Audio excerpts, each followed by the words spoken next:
We're doing an automated lane change using BlueCruise 1.5 in a 2025 Mustang Mach-E.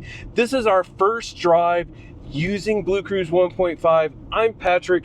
Liv is filming. This is the Mach-E vlog. So let's learn about BlueCruise 1.5. Let's go.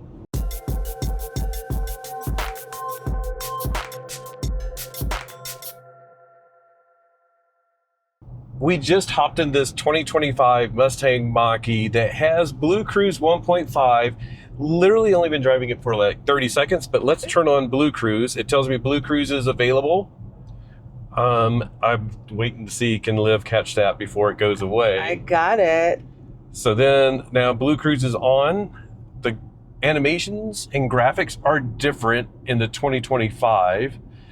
So this is like literally the first time I've ever seen any of this. Only been driving a 2025 that we're borrowing just literally for the day. Adjusting my speed up, speed limit 65 here. I don't have the speed limit adjust on. That's the feature where it will, and I'm gonna tell it to do a lane change. And handled that excellent. You couldn't tell, but there was somebody that was sort of like, they saw me turn my blinker on and they were going to try to like speed up, but this lane is, that lane was ending, so I needed to go ahead and just get over. But it actually just made them move very confidently. So my immediate reaction is that BlueCruise 1.5 is less hesitant on doing the lane changes, which is great because with BlueCruise 1.3 that we have in our 2022 Mach-E right now, especially like in Los Angeles traffic, sometimes it's sort of like those gaps where you try to move over, you put your blinker on, and then somebody is like, oh, I don't want to let them in. It would hesitate too much and then not be able to do the lane change. So that's been pretty cool so far. I think I have the automated lane changes on, so we'll have to see. I think I turned everything on. I might need to check as I'm going through here, and we'll have Liv show some of this. So just going into the driver's assistance, looks like everything is on. Initiating lane change. Here we go. Ooh. So it detected that the car in front of me was going slower. There was a lane available, and it initiated the lane change without me touching the steering wheel, without me touching the blinker. So that's the biggest difference between 1.3/1.4 BlueCruise that's available right now and 1.5 that is coming in 2025 Mach-E's. It will initiate lane changes if you have the setting on. So we'll turn that back off. That was my first time experiencing it in a Mach-E. I've experienced it in other cars. First experience, what did you think, Liv?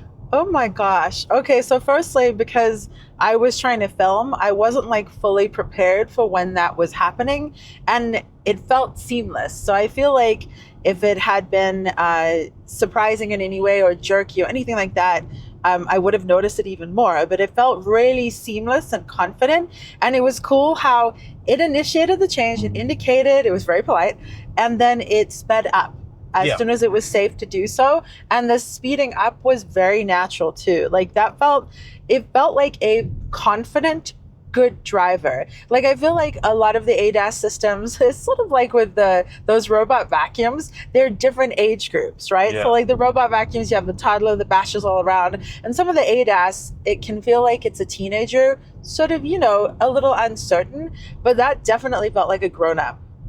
And now I'm sort of curious, like, will it move me back over into the other lane? It should do that at some point, and actually the speed limit's now 75. I'm going to leave it alone to see if it decides to move me back over. Yep. Initiating lane change. So that's nice. It knows that to be proper, driving etiquette, and actually it's a state law in Colorado, you should stay in the right lane unless you're passing. I'm initiating the speed increase to the 75 mile per hour limit. Again, it can detect speed limits, but I have that turned off. I generally keep that off. It will also slow down for curves. I just generally keep it off unless I'm on a road trip. I'm very familiar with the roads here. I know what the speed limits are. I don't know. It's just, that's just a personal preference. One of a thing a lot of the ADAS that's out there has. But yeah, this is BlueCruise 1.5. It's supposedly a lot more confident as well. We are here in Colorado, just south of Colorado Springs. Unfortunately, I-25 doesn't go in the mountains, so I can't test it on like the hogback, and we don't have time to go up to I-70 in Denver and really test it out on curvy roads.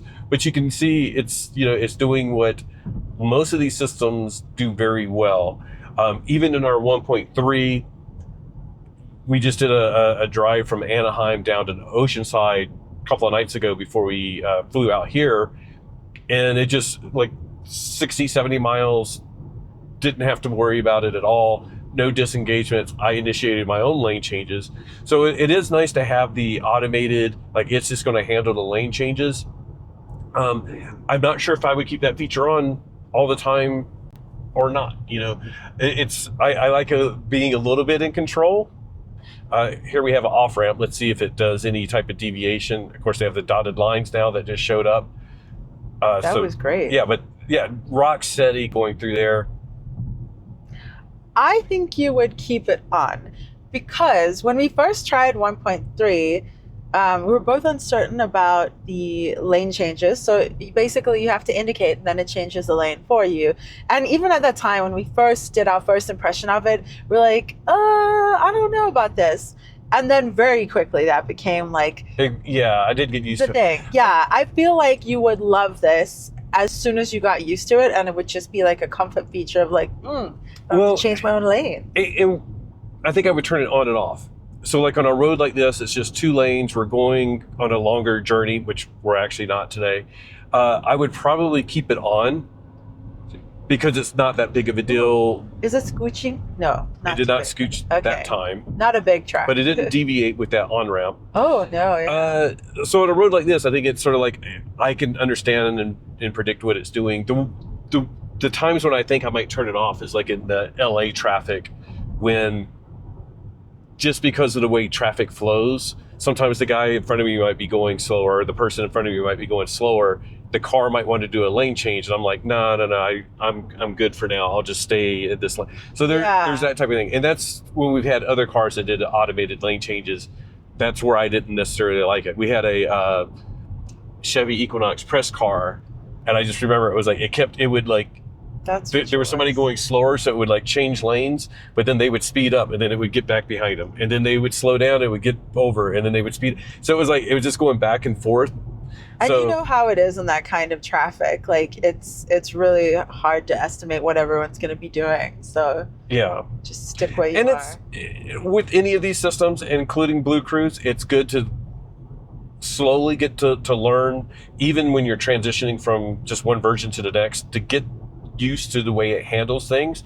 So, you know, just because it has a feature doesn't mean you have to use it all the time.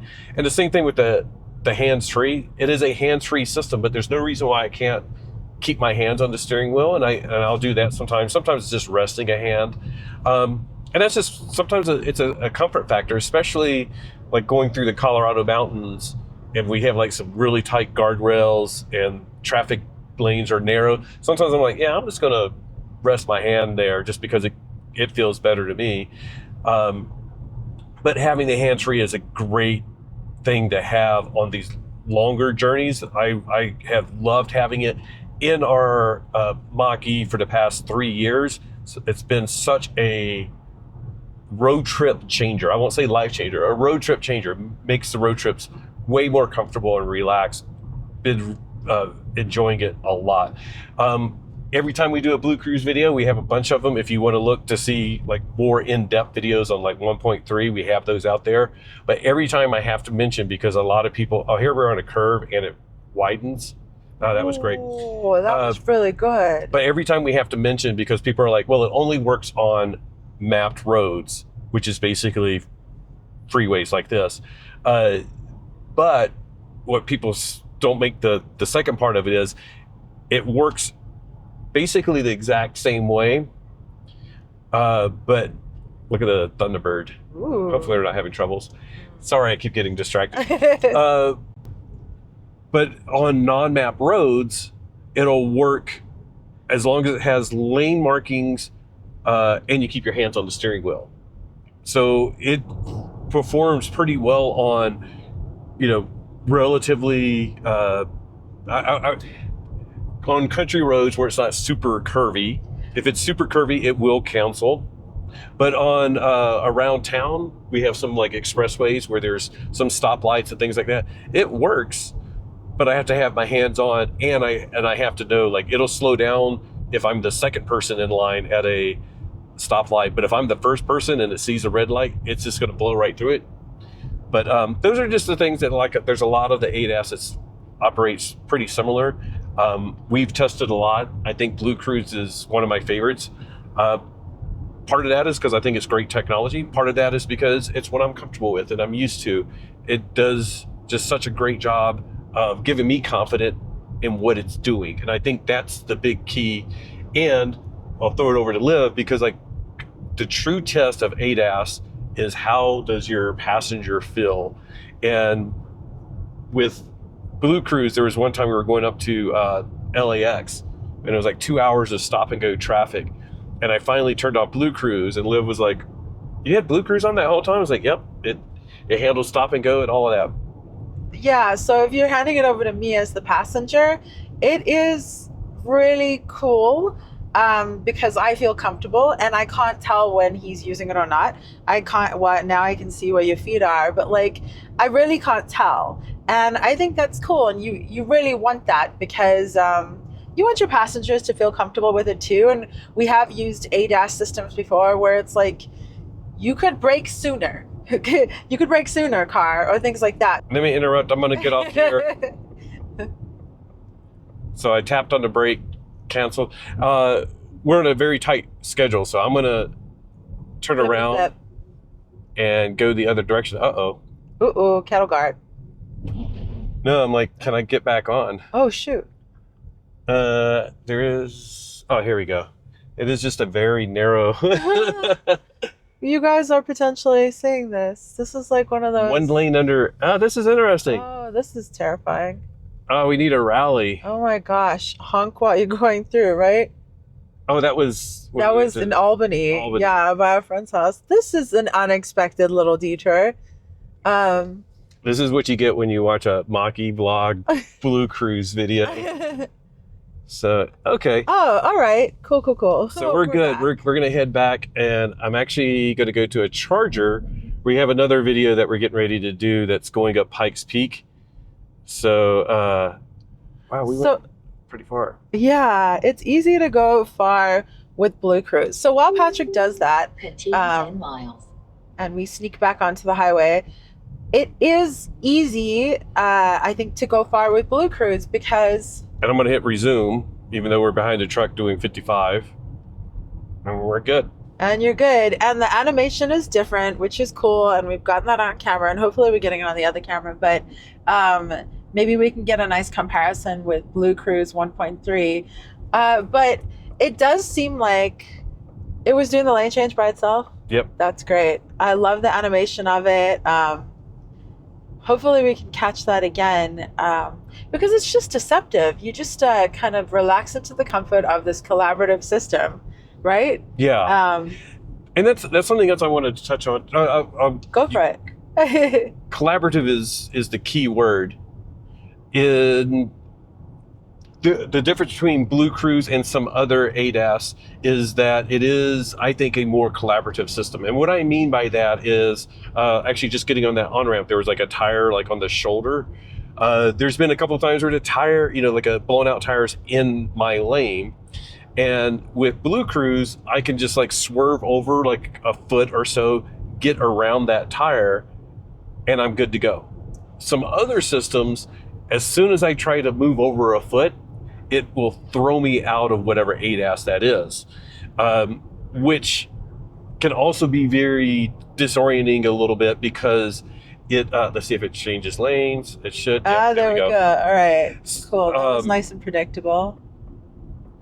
But it can throw you out of the ADAS, which can be a bit disorienting and frustrating because it's like, I just wanted to move around that little thing, and then you have to like turn it back on. Sort of minor, but it is a little bit frustrating. Going back to that last lane change, I thought that was excellent. It was like we went around, we didn't like cut the person off too close, but we didn't just like stay in the left lane for so long that the person behind me was like, yeah, I'm going to go around on the right. Also, so we went in front of the truck, and then there was a gap. So we went into the left lane in front of the truck, and then there was a gap for a little bit. And I was wondering if it was going to change lanes to the right, because we could see that there was a bunch of cars up ahead. So it was clearly noticing those cars, even though there was a gap, because it would have been like, get over. You know what I mean? Right. So like that was weirdly smart and exactly what us as humans would do, initiating lane change. And it had a sound. It's a very cute sound. It has a sound every time. Oh yeah. Yeah. I talk too much. I turned off my noise cancellation on my phone. So hopefully we got that sound, because it's a very sweet little sound that is easy to ignore, I think, because Patrick's obviously ignored it. But it's a nice way to indicate it's happening, as well as visually indicate that it's happening. And I hear the blinker. So then I'm like, okay, cool. We're good. It goes doop, doop, and then. Yep. Yeah. Yeah, it's like and I think those are like the things that would make me keep on the automated lane changes, is handling that type of thing. Like it's not going in and out of traffic just because it's like, okay, you passed, now let's move over, now let's pass the next car. Like that, as long as it does a good job of that, I would keep it on, and it's an exciting feature. I'm also just in general, like I wish we had more time to test this out. This is just a first drive with BlueCruise 1.5. I really want to see, are there less disengagements? This isn't a road like we used to take it a lot. We have taken it in our, and we're changing lanes again. We have taken it in our Mach-E, but it's not often. I would love to have BlueCruise 1.5 and go on roads where I know that can be problematic. There's like some construction in Carlsbad on I-5 out in California where it's actually a really good test for ADAS. BlueCruise 1.3 now handles it pretty well, but there are a couple of times, like depending on the lighting conditions, it'll tell me, put your hands back on the steering wheel. So it would be neat to test this more. Initial first impressions, I really like it. The automated lane change, I was prejudiced against it and didn't think I would like it, but in this short time, I have enjoyed it. And I think this is like the perfect scenario for it. 2-lane, freeway. I would still want to try it out on like 5 lanes, like we have out on I-5. And we will. We're hopefully we'll have a chance to try out a 2025 with 1.5 BlueCruise on highways out where we are. But by the way, so we'll have another video coming out at some point, or maybe it already came out, where we're in a mini Countryman electric, and we drove from Denver down here, and theirs is a hands-on system. So I think that it would have been the perfect opportunity to drive back to Denver in this, because there's a lot of just like straight 2-lane road, right? Yeah. Hands-free would be so nice on that, and just chilling. And it's just, I find that kind of a frustrating drive. Yeah, it feels long and tedious straight. We've done it so much. Yeah, and it's that kind of drive. Ooh, should I? What's gonna happen? No, I'm just gonna do it because I can see it. Yeah. Oh, and you still can. So it will automate lane changes, or you can still tap and do it yourself. Yeah. And who knows what it would have done? It might have just like hit the brakes and then decided to do the lane change, but I was able to initiate that. So and to tell you, by the way, if you couldn't see what was happening, there was an on-ramp with lots of cars that were like keeping pace with us. So it was the exact opportunity that you'd want to sort of like get out of the right lane. Yep. Yeah. Yeah. So far, it's doing good, really well. So by the by, what are we to expect with BlueCruise 1.5? We have automatic lane changes. Do they say a percentage of disengagement? So, less disengagement? by the way, this is the graphic. Ooh. See if you can catch it. There it goes. It's scooching. It's scooching over. It's a little bit more subtle. It is more subtle. But it scooched over, and by scooched over, I mean it moved over to the left like about a foot because that truck was there, and now we're going to move back to the center any second now. There we go. It's very subtle. It's very subtle, but it changes the comfort of BlueCruise drastically. I'm sorry, the graphic is subtle. The graphic is subtle. The amount that it scooches is the same.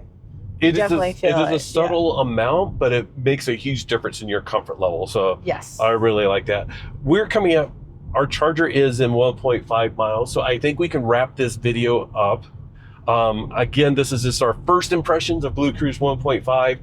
I know there's a lot of other people that are going to get access and try this out. So look for that. If we get longer access, look for that video coming up.